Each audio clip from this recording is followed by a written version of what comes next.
कैसे हैं आप सभी लोग। आशा करता हूं कि आप सब बहुत बढ़िया होंगे और आप सभी ने अब तो अपनी क्लास 12 की तैयारी शुरू कर ही दोगी।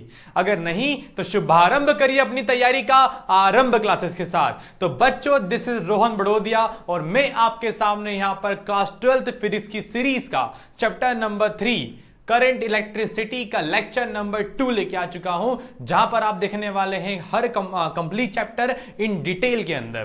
तो बच्चों, अगर आपने मेरे इस चैप्टर की जो पहली वीडियो है, पहला लेक्चर अगर आपने नहीं देखा होगा तो ऊपर दिए गए आई बटन को प्रेस करिए और वो वीडियो यहां पर देख कर ही आइए, क्योंकि it is the first part of the chapter. वो आपका होता है इंट्रोडक्शन पार्ट, बिकॉज उसके बिना आगे बढ़ना बहुत टफ होने वाला है। क्योंकि हमारी पहली वीडियो के अंदर हम आपसे इस चैप्टर के बेसिस की बातें करते हैं, चैप्टर्स की जो फॉर्मूलाज होते हैं, चैप्टर में क्या क्या होने वाला है, पूरा रोड मैप हम कैसे जाने वाले हैं, उनकी बातें करते हैं। तो बच्चों, without wasting a time start करते हैं हमारे आज का टॉपिक, आज का लेक्चर, जिनके अंदर हमने लास्ट क्या देखा था पहले वो रिकैप करते हैं, देन हम बात करेंगे एजेंडा के बारे में। तो बच्चों देखिए, हमने लास्ट देखा था हमारे इस चैप्टर का इंट्रोडक्शन कि करंट का एग्जैक्टली मीनिंग क्या होता है। 2 मिनट रुक जाइए। करंट का एग्जैक्टली मीनिंग क्या होता है, और हम इस चैप्टर के अंदर करंट इलेक्ट्रिसिटी जो पढ़ रहे हैं ना, उसके अंदर हम देखने ये वाले हैं कि हमारा चार्ज मोशन में तो आ गया है, but at the constant velocity. मतलब हमारे इस चैप्टर के अंदर चार्जेस का जो मोशन हुआ है ना, वो कैसा होने वाला है, वो कांस्टेंट वेलोसिटी के साथ होने वाला है। क्योंकि अगर वेलोसिटी कांस्टेंट नहीं होगी तो ये बन जाएगा आपका chapter 4 moving charges and the magnetism. जब भी कोई चार्ज मूव करता है विथ वेरिएबल वेलोसिटी तो वहां से एक नया फिनोमेना निकलता है, दैट इज कॉल्ड मैग्नेटिज्म।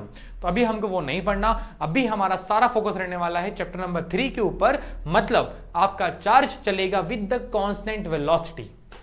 इतना ठीक है।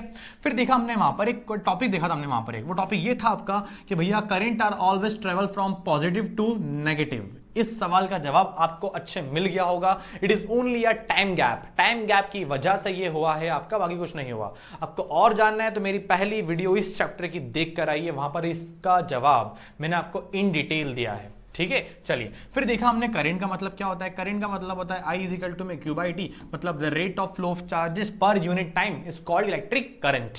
फिर हमने बात करी थी यहां पर एक ड्रिफ्ट वेलोसिटी के बारे में। अरे भैया, एक वेलोसिटी जिसकी वजह से आपके सारे इलेक्ट्रॉन एक कॉमन स्पीड से मूव करते हैं, the velocity is called drift velocity. मैंने ये भी कहा था आपसे कि इसका जो सिंबल है वो होता है VD, और जो फॉर्मूला बनता है वो बनता है VD इज इक्वल टू में A टाउ एवरेज। अरे याद है कि नहीं याद है? Where tau is what?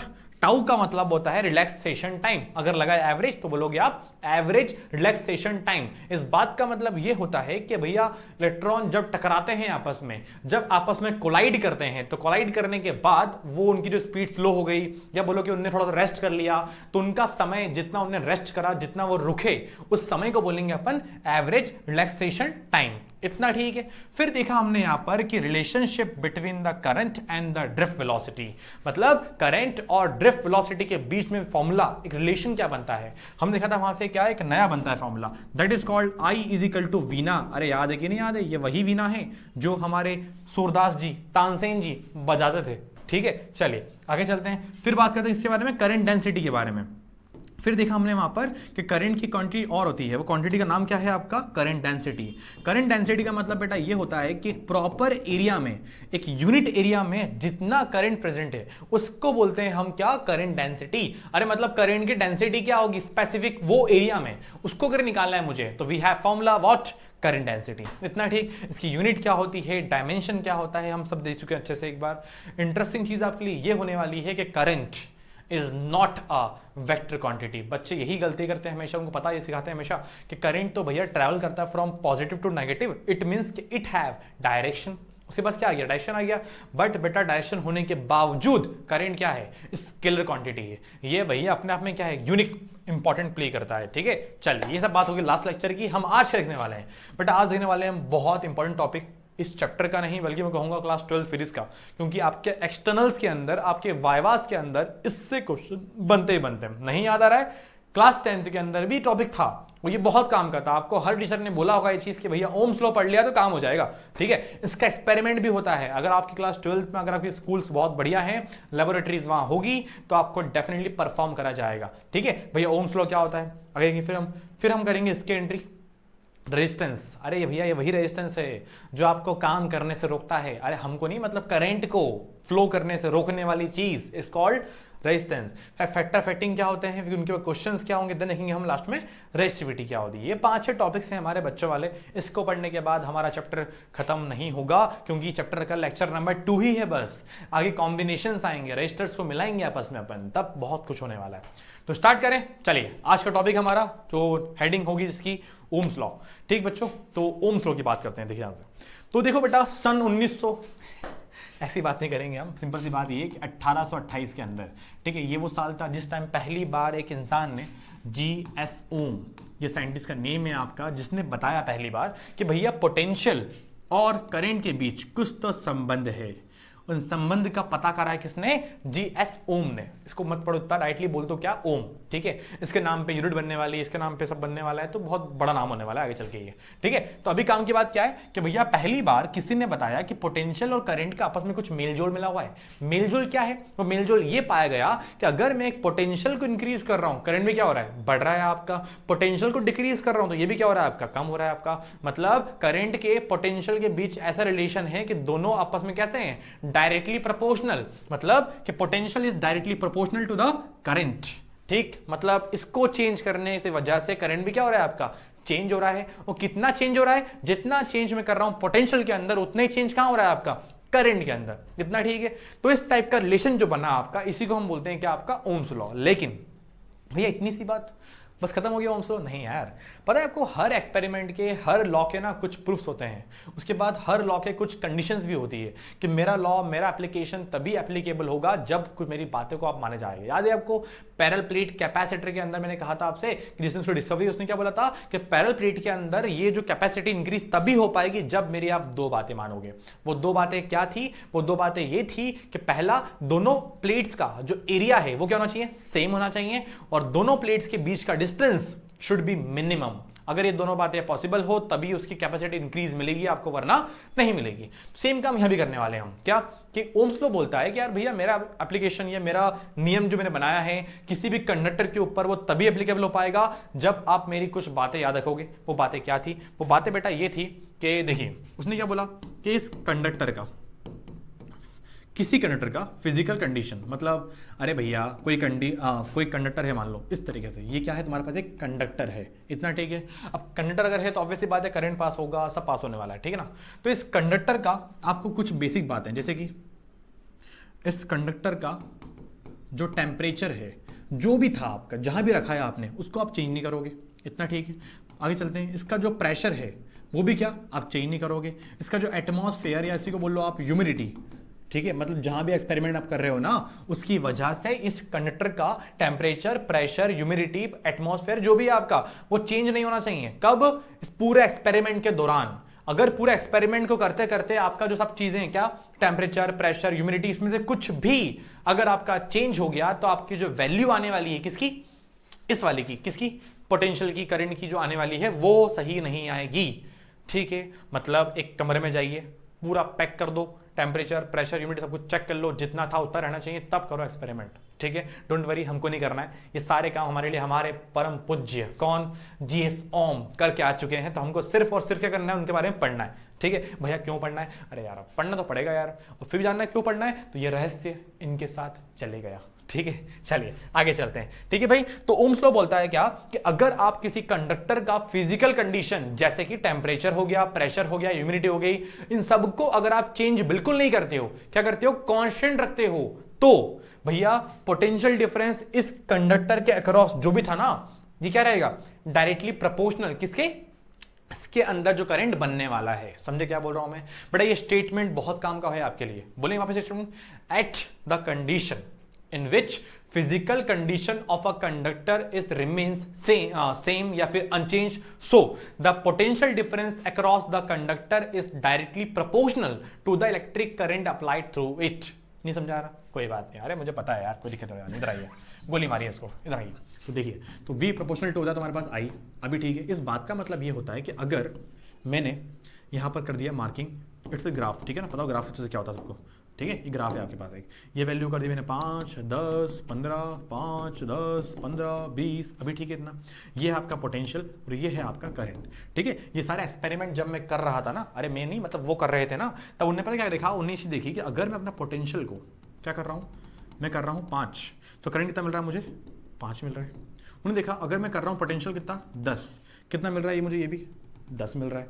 अगर मैं कर रहा हूँ पोटेंशियल 15, कितना मिल रहा है तुमको, ये 15 मिल रहा है। अरे मतलब उन्होंने पूरे एक्सपेरिमेंट के अंदर एक चीज ऑब्जर्व करी कि जितना जितना मैं पोटेंशियल चेंज कर रहा हूँ उतना क्या मिल रहा है मुझे, करंट मिल रहा है। मतलब ये जो ग्राफ बना है ना आपका, इसी को हम बोलते हैं वी आई ग्राफ। क्या बोलते हैं, वी आई ग्राफ, मतलब पोटेंशियल करंट का ग्राफ बना हुआ है आपका। और ध्यान देखिए आप कि इसमें जो लाइन बनी है यहाँ पर, आपकी लाइन कैसी है, लाइन एकदम स्ट्रेट चल रही है। मतलब कि ये चीज को साफ दिखा रही है क्या, कि जितना चेंज आप पोटेंशियल में कर रहे हो उतना चेंज और आपका करंट में हो रहा है, ठीक है। ग्राफ बेटा काम का है, एग्जाम में कभी कभी डिटेल पूछ लेगा अगर आपसे, तो you have to draw it, ठीक है ना। आगे चलते हैं, इतना ठीक है। चलिए भैया ओम्स लॉ खत्म हो गया, अरे नहीं बच्चा अभी तो शुरू हुआ है ओम्स लॉ, इसको रफ करें।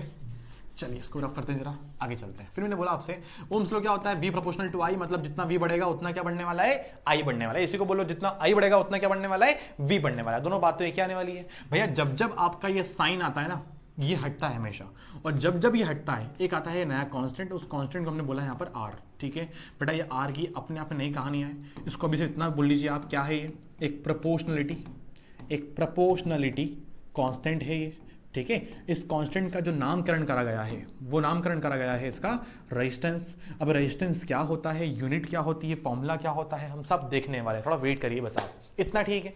तो भैया बात सिंपल सी ये हो चुकी है अभी तक तो, कि ओम्स लॉ का मतलब होता है कि पोटेंशियल और करंट का आपस के बीच का संबंध, आपस के बीच का रिलेशन, इतना ठीक है। रिलेशन कैसा है वो आपका, कि पोटेंशियल डायरेक्टली प्रोपोर्शनल किसके है, करंट के। कब, लेकिन जब किसी कंडक्टर का फिजिकल कंडीशन क्या रहेगी आपकी, सेम रहेगी। कंडीशन मतलब क्या, टेम्परेचर हो गया, प्रेशर हो गया, ह्यूमिडिटी हो गई, जो भी आपका, वो चेंज नहीं करोगे आप, तब ये पॉसिबल है आपका, इतना ठीक है। इसका ग्राफ चेक कर लिया हमने, इसका फॉर्मूला चेक कर लिया, वी प्रोपोर्शनल होता है तुम्हारे पास, आई आर होता है, इतना ठीक। ये आर का मतलब क्या होता है आपका, कांस्टेंट है, नाम क्या है इसका, रेजिस्टेंस, ठीक है। अब रेजिस्टेंस क्या होता है हम देखेंगे चल के आगे चल के, इतना ठीक है। चलिए आगे चलते हैं। अच्छा ये क्या लिखा हुआ है, ये लिखा है लिमिटेशंस ऑफ ओम्स लॉ।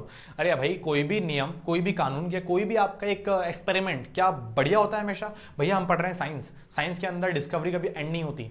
मैंने बोला ना कि आपका ये बन चुका है, बेस्ट है, बेस्ट नहीं है ये, ठीक है। आगे कोई नया इंसान सन के आ गया, उसने बोला नहीं भैया ऐसा होता है, ऐसा करो तो एक काम करो, तो वो उससे बेस्ट हो जाएगा, ठीक है। तो कभी किसी एक्सपेरिमेंट के अंदर ये बेस्ट आ गया, कभी नहीं होता ऐसा, ठीक है ना। चलिए तो फॉर्मूला क्या है इसका, लिमिटेशंस ऑफ ओम्स लॉ। ये क्या है आपकी, ओम्स लॉ के अंदर भी क्या थी, कुछ खामियां थी, ठीक है। खामी क्या थी यार, ये कभी कभी आपसे ऑब्जेक्टिव पूछते हैं कि ओम्स लॉ के लिमिटेशंस क्या होते हैं, तो आप यह बोलोगे यहाँ पर कि it is the only applicable for metallic conductor. भाई ऑब्वियसली बात है यार, अगर आपने बनाया कंडक्टर एक, ठीक है, ये कंडक्टर किससे बना है, मेटल से बना है, सिल्वर से बना है, गोल्ड से बना है, कॉपर से बना है, एल्यूमिनियम से बना है, निकल से बना है, कोबाल्ट से बना है, किससे बनाओ, किससे बनाना चाहिए, मेटल से बनाना चाहिए, तो ही क्या हो पाएगा ओम्स लॉ एप्लीकेबल है। अगर ये बना दिया आपने नॉन मेटल से, फॉर एग्जांपल सिलिकॉन से बना हुआ है ये, ठीक है, ये आपके से बना है, आपका रबर से बन गया है, ये आपका प्लास्टिक से बन गया है, तो ये काम का नहीं है। मतलब नॉन मेटल के ऊपर, इंसुलेटर के ऊपर कभी भी आपका क्या ओम्स लॉ एप्लीकेबल नहीं होता। ये क्या ऐसी खामियां हैं, ठीक है। चलिए आइए आए, और it is only applicable when physical condition remains constant. अरे भैया मान लो मैं अपने घर पे ये एक्सपेरिमेंट कर रहा था, ठीक है, मेरे आसपास के बच्चे आ गए, उन्होंने मुझे हिला दिया, हिला दिया मतलब क्या, उन्होंने गेट खोल दिया। जैसे गेट खोल क्या होगा यहाँ पर, इसका जो पूरा प्रेशर है वो क्या हो जाएगा, चेंज हो जाएगा, इसका टेम्परेचर क्या हो जाएगा, पूरा चेंज हो जाएगा। मतलब किसी भी वजह से गलती से भी अगर आपका टेम्परेचर प्रेशर में कुछ चेंजेस अगर आ गए ना, तो आपका एप्लीकेशन क्या हो जाएगा, खराब, काम नहीं कर पाओगे, ठीक है ना। तो एक्सपेरिमेंट करने के लिए रूल्स क्या है, जरूरी क्या है आपका, कि इसकी फिजिकल कंडीशन क्या रहे आपकी, सेम रहे, ठीक है। तो ये इसमें एक फालतू का क्या आ गया, खामी इसमें आ चुकी है आपकी, ठीक है। तो ये इसके हो गए लिमिटेशंस ऑफ ओम्स लॉ। आगे चलते हैं, इतना ठीक, चलिए आगे चलते हैं। और क्या मेरे पास, प्रूफ भैया, प्रूफ देखो यार, वैसे ना अकॉर्डिंग टू साइंस ना किसी भी लॉ का कोई प्रूफ कभी नहीं होता है, ठीक है। डायरेक्टली सिंपल सा क्या होता है कि अगर मैंने लॉ एक्सपेरिमेंट करा है, उस चीज से मुझे अगर प्रॉफिट हो गया, उस चीज से अगर मुझे काम चीज आ रही है, इट मींस क्या, वो सक्सेसफुल हो गया है, ठीक है। वो कैसे बना उसका प्रूफ दो, ये कभी नहीं होता है, ठीक है। बट फिर भी हम हमारे अकॉर्डिंग टू हमारा डेरिवेशन, अकॉर्डिंग टू हमारा कैलकुलेशन, हम ये बात प्रूफ करने वाले हैं कि भैया ओम्स लॉ जो बना ना आपका, कि V = IR, वो कैसे बना, इतना ठीक भैया कैसे? अरे याद करो, एक संबंध था किसका, करंट का और ड्रिफ्ट वेलोसिटी का। वो रिलेशन था आपका I इजिकल टू था तुम्हारे पास वीना, याद है कि नहीं याद? मैंने कहा था इसको याद कर लो अच्छे से, आप ये बहुत काम आने वाला है आगे चल के आपके। चलिए आगे चलते हैं। तो ठीक है आगे चलते हैं। वीना का मतलब क्या हो गया, I इजिकल टू वी का फॉर्मूला पता होना चाहिए आपको, माइनस का ई अपॉन में एम, और यहाँ लिखा हुआ है E, यहाँ लिखा हुआ है N, सॉरी 2 मिनट रुक जाइए, यहाँ लिखा है N, यहाँ लिखा तुम्हारे पास A। इतना ठीक है, आगे चलते हैं यहाँ से। और देखिए फिर मैंने कहा था आपसे यहाँ पर कि I इजिकल टू होता है आपका E, और E क्या हो जाएगा, E का स्क्वायर हो जाएगा, E का स्क्वायर बड़ा E बचेगा तुम्हारे पास, यहाँ पर बड़ा E बड़ा ही हो जाएगा, यहाँ बचा है N, यहाँ बचा है A, अपॉन में बचा तुम्हारे पास M। अभी ठीक है, आगे चलते हैं। इधर आइए, देखिए यहाँ से एक बात और काम के आपके लिए है कि याद करो चैप्टर नंबर 2 के अंदर डेल्टा V इजिकल टू होता है E डॉट डी आर, याद है कि नहीं याद है आपको? अगर मैं यहाँ सिंपल सा लिखूं V is equal to E dot d r मतलब डिस्टेंस होता है, मैं इसको मान रहा हूँ कितना L मान रहा हूँ यहाँ से मैं, तो क्या मैं यहाँ पर E की वैल्यू यहाँ पर V अपॉन में L पुट कर सकता हूँ? बोलिए हाँ, आगे करता हूँ नहीं करता हूँ, ठीक है आगे चलते हैं। तो I इजिकल टू में E का स्क्वायर, V की वैल्यू क्या, E की वैल्यू क्या रहेगी V अपॉन में L M, यहाँ लिखा हुआ है N, यहाँ लिखा हुआ है A। अभी ठीक है इतना, आगे चलते हैं। फिर मैंने कहा आपसे मान लो कि I इजिकल टू में, यहाँ कर लूँ क्या, चलिए यहाँ करता हूँ ना मैं, ये लिखा है तुम्हारे पास I इजिकल टू में, I इजिकल टू में, ठीक है ये लिखा है E का स्क्वायर N A, यहाँ लिखा है V अपॉन में क्या लिखा है यहाँ पर आपका L और M लिखा हुआ है, इतना ठीक। और सर ये बताइए मुझे एक बार, किसी भी कंडक्टर के अंदर, ठीक है इसके अंदर जो आपको दे रखा है यहाँ पर ये वैल्यू दी, आपको वैल्यू दे रखी है ना यहाँ पर, देखिए E की वैल्यू क्या होती है 1.6 10 की पावर -19 इलेक्ट्रॉन कूलम जो भी आपकी होती है ये हो जाएगी। तो क्या आपका ये बोल दूं क्या मैं E के तुम्हारे पास क्या है कांस्टेंट हो जाएगा। N क्या होता है, अरे याद करो मैंने कहा था आपसे कि N का मतलब number of electron per unit volume, याद है कि नहीं याद है, पर यूनिट वॉल्यूम। अगर आप कह रहे हो टोटल नंबर ऑफ इलेक्ट्रॉन तो गलत बात है ये, ठीक है क्योंकि सही क्या रहेगा आपका, स्मॉल n का मतलब होता है number of electron per unit volume, and capital का मतलब होता है टोटल नंबर ऑफ इलेक्ट्रॉन्स, ठीक है चलिए। अच्छा ए क्या होता है, एरिया ऑफ कंडक्टर। अरे भैया मैंने पहले ही कहा था आपसे, अगर आप ओम्स लॉ की बात कर रहे हो तो डेफिनेटली दो चीज क्या रहेगी तुम्हारे पास कांस्टेंट, पहला टेम्परेचर प्रेशर ह्यूमिडिटी, मतलब उनका जो फिजिकल स्टेट रहेगा वो भी क्या रहेगा तुम्हारे पास कांस्टेंट रहने वाला है। तो area of conductor, area of conductor वो क्या तुम्हारा रहेगा तुम्हारे पास सेम रहने वाला है, ठीक है आगे चलते हैं। अच्छा जो एल है यहाँ पर आपका वो क्या है, लेंथ, वो भी क्या रहेगी यहाँ पर आपके पास कांस्टेंट होने वाली है। साथ में m क्या होता है पता ना, m क्या होता है, अरे 9.1 10 की पावर -31 kg, अरे मास ऑफ इलेक्ट्रॉन है ये भी क्या रहता है हमेशा कांस्टेंट रहने वाला है। तो अगर इसको ना अरेंज कर लूं अपने लेवल पे, इस v के अपॉन में i ले जाऊंगा और बाकी सब कर दूंगा ट्रांसफर में, देखिए तो v अपॉन में i इजिकल टू में क्या हो जाएगा, ऊपर गया एल एम अपॉन में आ गया ई स्क्वायर एन ए। क्या कुछ और बचा है तुम्हारे पास, ध्यान देखिए एक बार, क्या कुछ और बचा हुआ है, कुछ नहीं बचा मतलब। और ये सारी वैल्यूज हम देख चुके हैं ऑलरेडी, सबके सब क्या है ये सब आपको देखिए कांस्टेंट, ठीक है। तो v अपॉन आई तुम्हारे पास क्या होता है, इसी को बोलते हैं बेटा हम r, मतलब क्या रेजिस्टेंस। अरे हाँ कि ना, आगे चलते हैं। ये पूरा तुम्हारे पास क्या देखा है, ये तुमको देखा है तुमको कांस्टेंट, एक तरीका ये तुम्हारे पास होता है, ठीक है। इस तरीका और तुम्हारे पास होता है, जिससे मैं कहाँ से करूँगा, आपके पास स्पेस कम बची है, स्पेस कम बची है, ये है। चलिए इधर आइए, तो मैंने बोला आपसे कि अगर ये लिखा है v अपॉन में आई और ये तुम्हारे पास लिखा हुआ है कांस्टेंट, इतना ठीक है। तो क्या मैं इस v इजिकल टू में i को उधर भेज दूं, ये हो जाएगा कांस्टेंट, और इनटू में क्या लिखा है i लिखा हुआ है। अच्छा कांस्टेंट की वैल्यू क्या है तुम्हारे पास, r है, अरे हाँ कि ना। तो v इजिकल टू में r इंटू में i, ये क्या है बताओ जरा मुझे एक बार। इसी को बोलते हैं बेटा ओम्स लॉ, क्या बोलते हैं इसको अपन, ओम्स लॉ बोलते हैं, ठीक है। तो उसको पूरा ऐसे प्रूव करते हैं, मैंने कुछ भी ऐसा खास नहीं करा है, आपको डायरेक्टली पता है क्या बोलना है बस, कि आपने अगर आपको ओम्स लॉ का प्रूफ पूछा गया है, वैसे कभी एग्जाम पूछते नहीं है बट यू शुड नो, ठीक है। क्या अगर पूछा है प्रूफ करना है आपको, डायरेक्टली क्या बोलोगे आप कि i इजिकल टू वीना लोगे, वहां पर आप जो वीना के अंदर जो vd होता है ड्रिफ्ट वेलोसिटी, उसकी वैल्यू पुट करोगे वहां पर आप, एंड उसके बाद v अपॉन i की फॉर्म में कन्वर्ट करोगे, एंड बाकी सारे क्या होंगे तुम्हारे पास कांस्टेंट। पता ना कांस्टेंट क्या होंगे, बिकॉज उनकी वैल्यू क्या हो जाएगी, फिक्स हो जाएगी, कभी भी चेंज नहीं होंगे ये, ठीक है। और उसकी हेल्प से डायरेक्टली क्या बोलेंगे, v is equal to I R या v is equal to R I. अगर आपको और करना है इसके अंदर तो इस r को क्या बोलोगे आप, कांस्टेंट बोलोगे। तो v प्रोपोर्शनल टू i, ये क्या था बेटा, इसी को तो बोलते हैं हम ओम्स लॉ, याद करो, ठीक है। तो ऐसे होता है प्रूफ आपका वो। आई होप सब कुछ ठीक होगा, आपको अच्छे समझ आया होगा। एक बार अच्छे से छाप लीजिए या कॉपी कर लीजिए, जो भी अच्छा लगे आपको, उसके बाद हम बढ़ते हैं यहाँ से आगे, ठीक। मैं पहले ही बोल रहा हूं बेटा, ओम्स लॉ का डेरिवेशन, ये ओम्स लॉ का प्रूफ कोई नहीं पूछता है, बट आप अगर पढ़ने आए हो, मैंने कहा था आपसे पहले भी कि यार कुछ मलाला रह जाए लास्ट में कि यार भैया ये बच गया यार, ठीक है, तो सारा पढ़ना है, ठीक है ना। चलिए हम बढ़ते हैं यहां से आगे।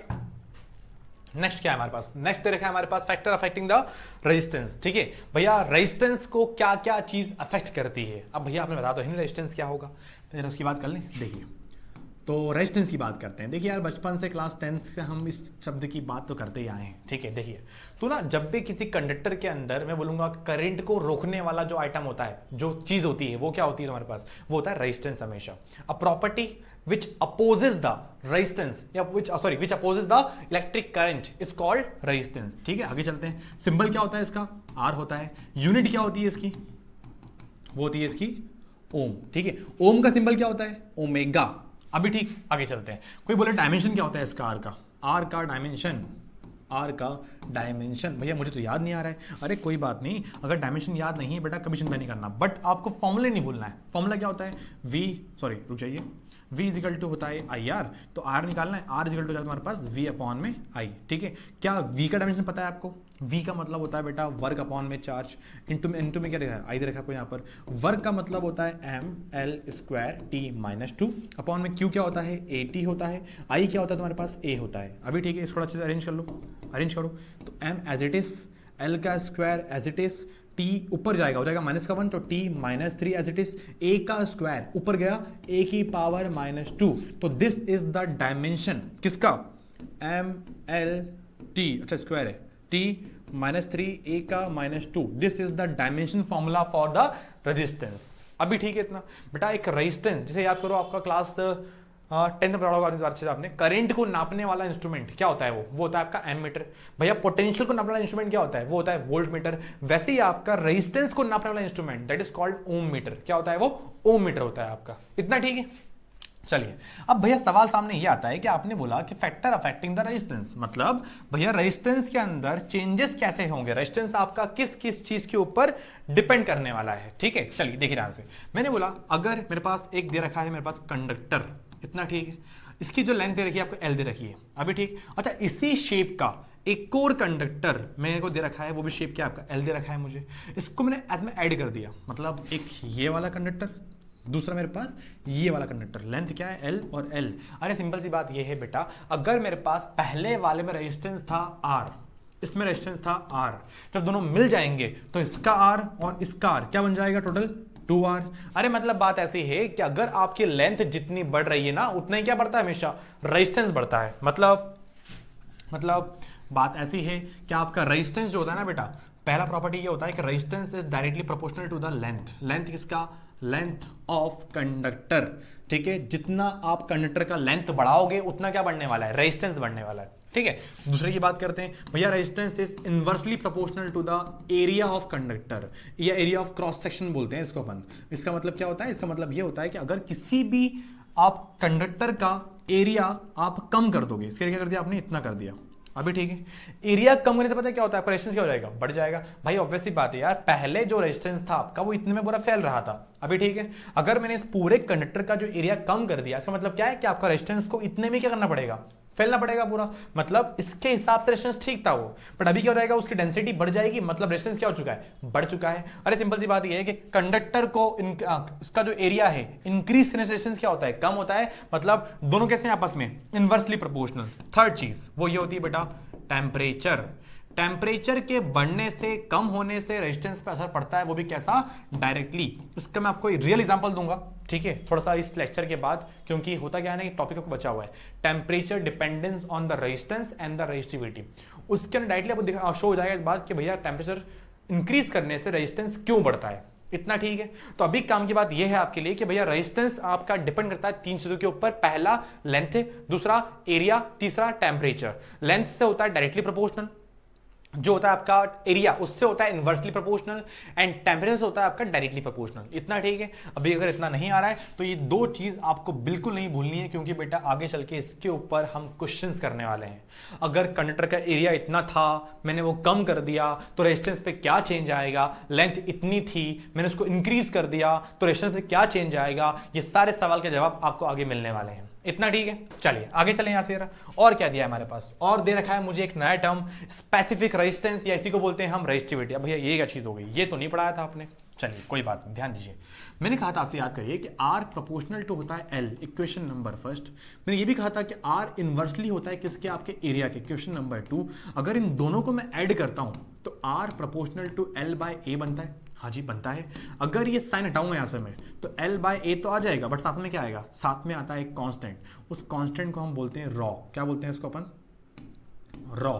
ये रॉ लिखा हुआ है, इसी रॉ को हम बोलते हैं, क्या पता है आपको, रेजिस्टिविटी। क्या बोलते हैं इसको, रेजिस्टिविटी। बट भैया होती क्या है बेटा, रेजिस्टिविटी कुछ भी ऐसा कोई बड़ा चीज नहीं है, ठीक है। किसी भी रेजिस्टेंस की जो प्रॉपर्टी होती है वो क्या होती है, आपकी रेजिस्टिविटी होती है। फॉर एग्जांपल मैंने बोला आपसे कि इस कंडक्टर के अंदर अगर मैं इसका लेंथ, इसका एरिया अगर मैं चेंज कर दूं तो क्या रेजिस्टेंस चेंज होगा, हाँ पक्का चेंज होगा भैया।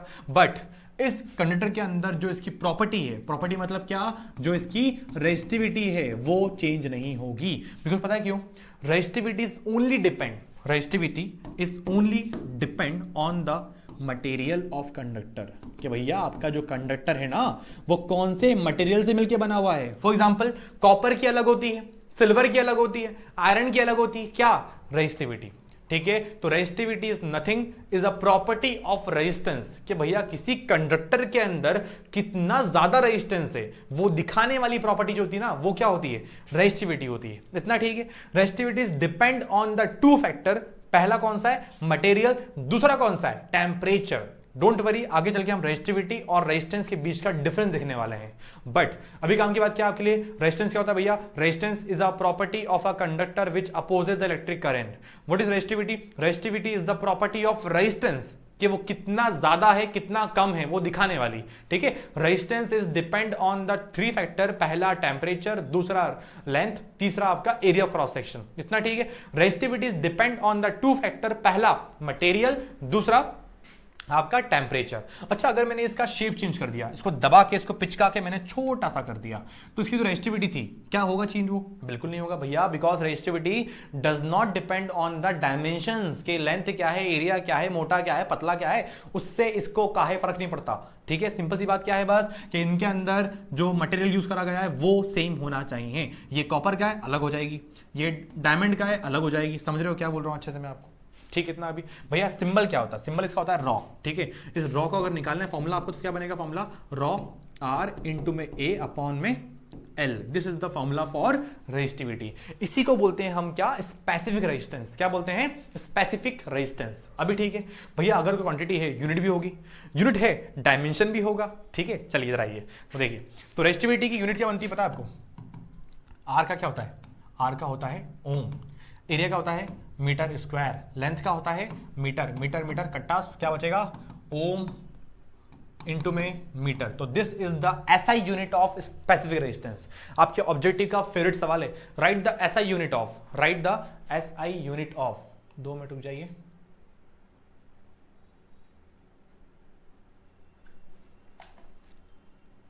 ठीक है। चलिए आगे चलते हैं अपन यहां से। तो right the SI unit of resistance या फिर स्पेसिफिक रेजिस्टेंस, तो क्या बोलोगे आप, इसको बोलोगे ओम मीटर, ठीक है। ओम किसकी होती है, ओम होती है रेजिस्टेंस की, ओम मीटर किसकी होती है, स्पेसिफिक रेजिस्टेंस की होती है। इतना ठीक है। डायमेंशन निकालना है, चलिए निकालते हैं।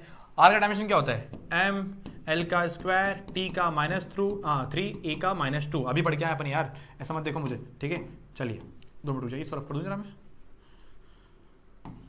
हाँ चलिए आइए, तो क्या था, माइनस का 2 था यहाँ पर, इंटू में क्या आएगा, इंटू में क्या आएगा, फॉर्मूला के हिसाब से एरिया का होता है मीटर का स्क्वायर, मतलब लेंथ का स्क्वायर, अपॉन में क्या देखा है, अपॉन में दिया था आपको लेंथ, लेंथ था ना अपॉन में, अरे हाँ लेंथ था यार, एल हो जाएगा। अभी ठीक है, एल से एल कैंसिल हो जाएगा, तो यहाँ बचेगा R M as it is, L का हो जाएगा क्यूब, ये स्क्वायर है, ये क्या बचेगा, एक बचेगा, टी का माइनस, टी का 2 मिनट चाहिए, टी का माइनस का 2 कि 3 है, अच्छा 3 था यार, सॉरी, माइनस का 3 और ए की पावर क्या है तुम्हारे पास, माइनस का 2 दे रखा है। इतना ठीक। This is the dimension of resistivity.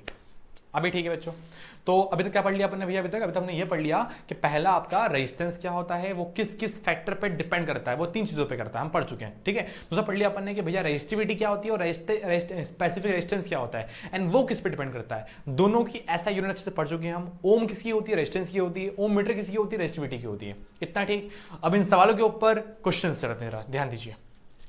तो क्वेश्चंस की बात करते हैं। देखिए, तो पहला क्वेश्चन दे रखा है मुझे यहाँ पर क्या, अ वायर ऑफ लेंथ, एक वायर, उसकी लेंथ कितनी मेरे पास एल दे रखी है, जिसका रेजिस्टेंस दिया है मुझे आर, इज कंप्रेस्ड, दबा दिया, ठीक है, कितना times, 4 times of the original length, find the new resistance. देखिए, एक कंडक्टर है जिसकी लेंथ, इसकी लेंथ दी है मुझे यहाँ पर L, जिसका रेजिस्टेंस दे रखा है मुझे R दे रखा है। अभी ठीक है, उसने बोला अगर आपने इसको 4 गुना दबा दिया, 4 गुना इसको आपने कंप्रेस कर दिया, तो इसका जो रेजिस्टेंस है नया वाला, उस पर क्या असर पड़ेगा। देखो, पहली बात तो ये कि लेंथ को चेंज करने से क्या रेजिस्टेंस पर असर पड़ेगा।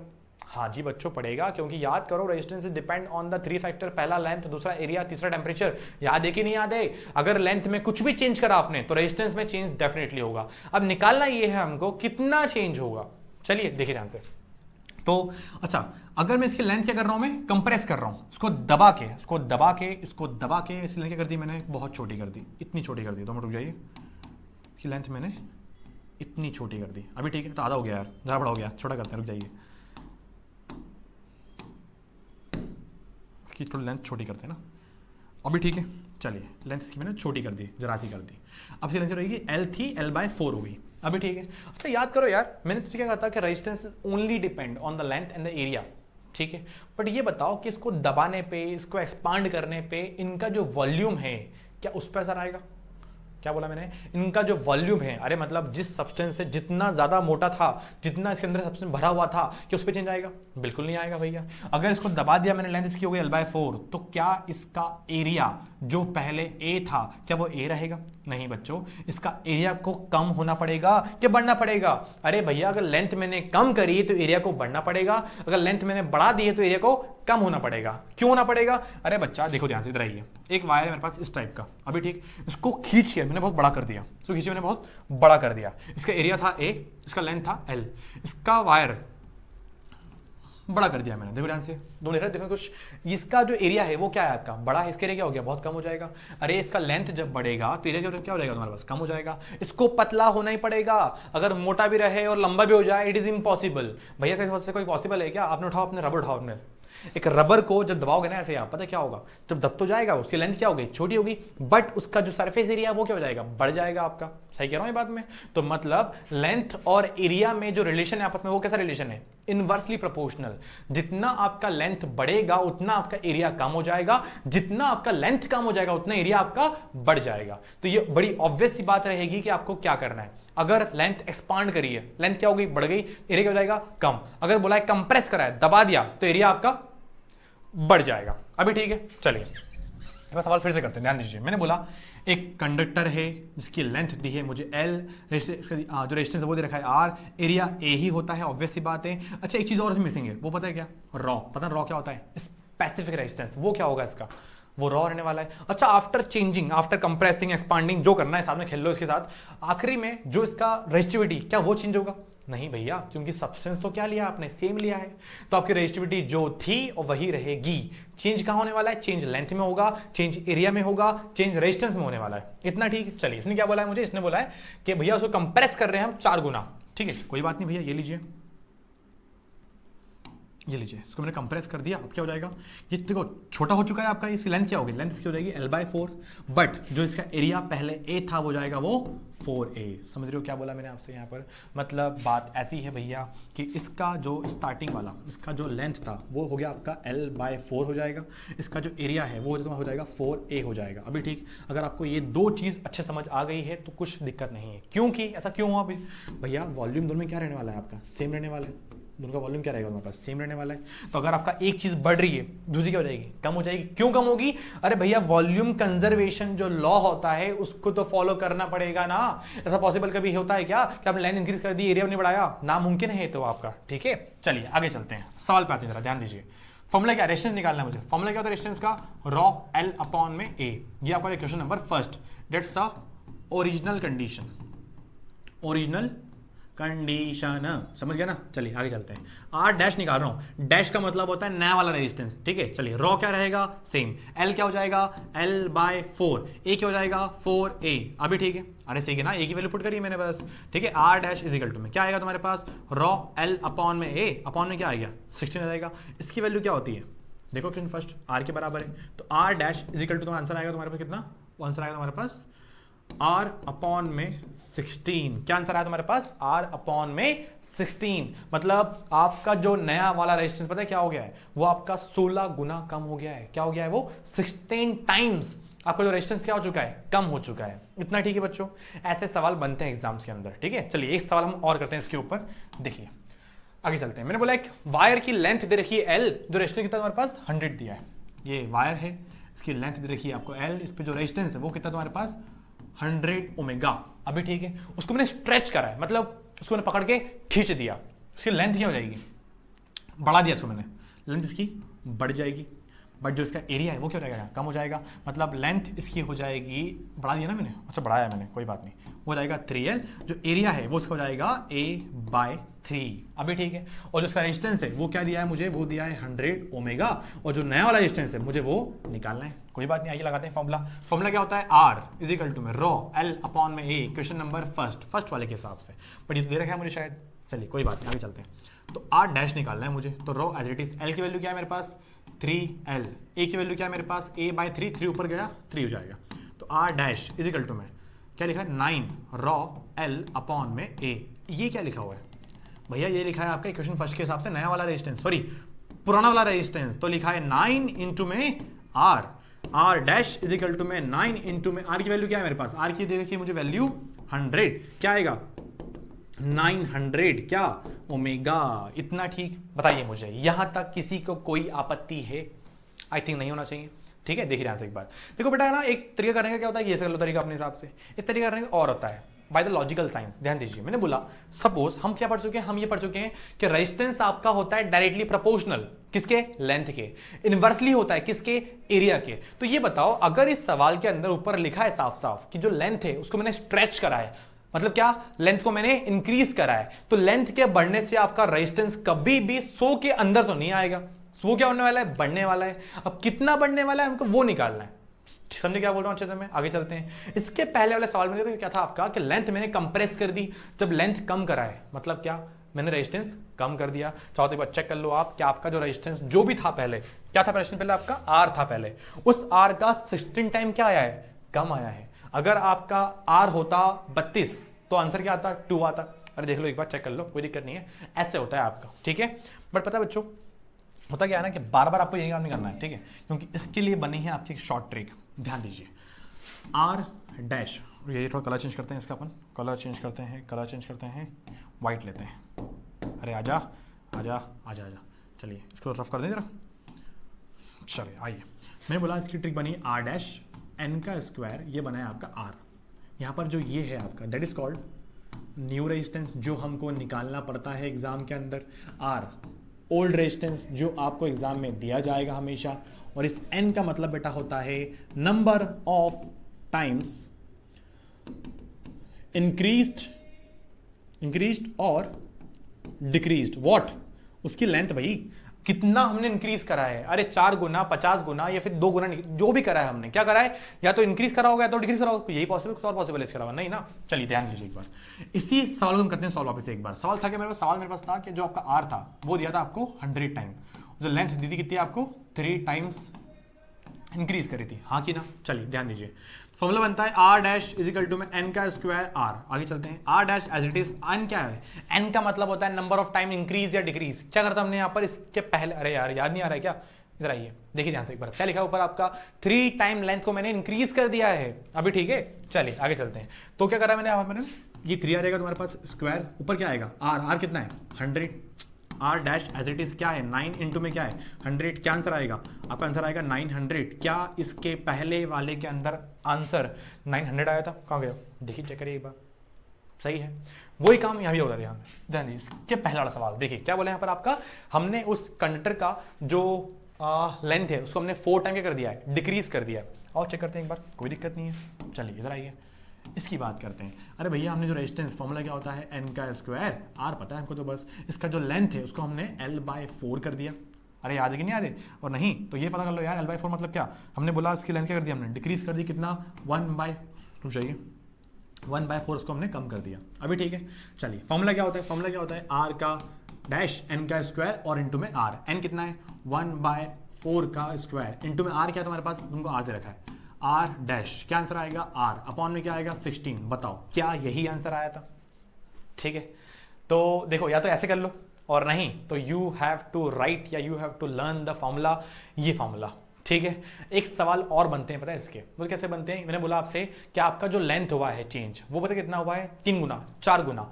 अगर बोल दिया 5% तो क्या करोगे?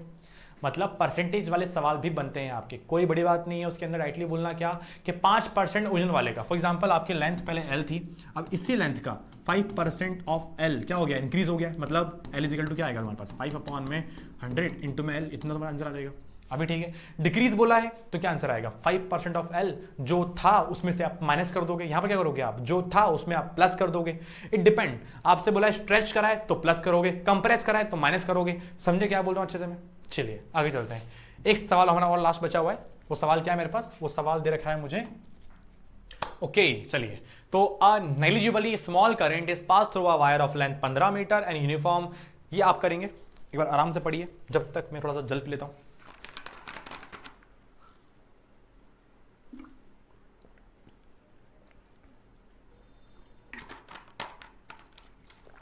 चलिए, किसी का आंसर आया क्या? ध्यान दीजिए। तो आपसे पता क्या बोला यहाँ पर? आपसे बोला गया यहाँ पर कि एक उसमें करंट जा रहा है आपका, और जो लेंथ है वायर की कितनी है? वो 15 मीटर दे रखी है।